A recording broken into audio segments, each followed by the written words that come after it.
معزز ناظرین السلام علیکم۔ شروع میں چاند پر نظر آنے والے دھبوں کو سمندر سمجھا گیا اور یہ خیال کیا جاتا رہا کہ شاید ان میں جاندار پائے جاتے ہیں۔ یہ تو عین ممکن ہے کہ کائنات میں کہیں نہ کہیں زندگی موجود ہو۔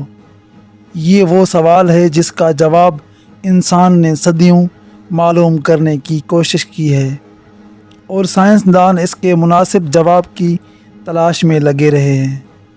لیکن اب ایک چیز جان لیں، اگر خلا میں کوئی مخلوق ہے تو اس بات کا قوی امکان ہے کہ وہ سازگار خطے میں ملے گی۔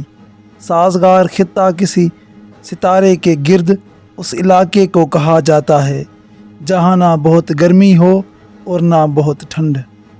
خلائی مخلوق کی زندگی کے ساتھ ہماری دلچسپی جدید دوربین کے بعد شروع ہوئی، جسے ہمیں 17ویں صدی کے آغاز میں آسمانوں میں دیکھنے کی سہولت ملی۔ ماہر فلکیات ویلم ہرشل نے سن 1870 کی دہائی میں کہا تھا کہ سرخ سیارے یعنی مریخ پر رہنے والے مریخی باشندے انسانوں کے مقابلے میں طویل ہو سکتے ہیں۔ انہوں نے زیادہ دوربین کو استعمال کرتے ہوئے مریخ کے حجم کے ساتھ ساتھ اس کے موسم اور دنوں کی لمبائی کا تخمینہ لگایا۔ ویلم ہرشل کا کہنا ہے کہ سرخ سیارہ ہمارے سیارے کے مقابلے میں چھوٹا ہے، چنانچہ اس میں کم کشش شکل ہے، جس کا مطلب ہے کہ مریخ کے باسیوں کے قد لمبے ہوں گے۔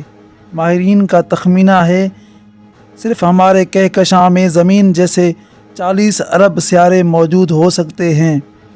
اب تک ان میں سے 3800 کے قریب سیارے دریافت کیے جا چکے ہیں، تاہم اگر پوری کہکشاں کی پیمائش کریں گے تو اس میں اربوں سال لگ سکتے ہیں۔ بہت سے زیادہ ماہرین کا خیال ہے کہ اتنی بڑی تعداد میں پائے جانے والے سارے کے سارے سیارے بنجر نہیں ہو سکتے اور کہیں نہ کہیں زندگی موجود ہونے کا امکان ہے۔ یہ تو عین ممکن ہے کہ کائنات میں کہیں نہ کہیں زندگی موجود ہو، لیکن اکثر ماہرین کے مطابق یہ زندگی بہت ابتدائی اور سادہ شکل میں ہوگی، جیسے زمین پر جراثیم وغیرہ۔ لیکن کیا کہیں، انسان کی طرح یا انسان سے زیادہ ذہین خلائی مخلوق کا وجود ہو سکتا ہے؟ اگر ہوا تو وہ کس حیت میں ہوں گے؟ زمین پر انسان کی ثقافت کی عمر 10 برس سے زیادہ نہیں ہے، جبکہ جدید سائنس کی ابتدا صرف چند صدیاں قبل ہوئی۔ لیکن اگر کائنات میں کہیں نہ کہیں مخلوق موجود ہوئی تو وہ ممکنہ طور پر انسانوں سے لاکھوں یا کروڑوں برس زیادہ ترقی یافتہ ہوگی۔ یہ بھی ہو سکتا ہے کہ وہ حیاتی وجود پر انحصار نہ کرتی ہو اور مکمل طور پر روبوٹوں کا روپ دھار چکی ہو۔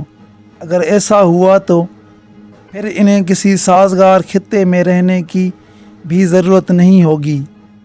البتہ توانائی حاصل کرنے کے لیے پھر بھی انہیں کسی ستارے یا پھر بلیک ہول کے قریب رہنے کی ضرورت پڑے گی۔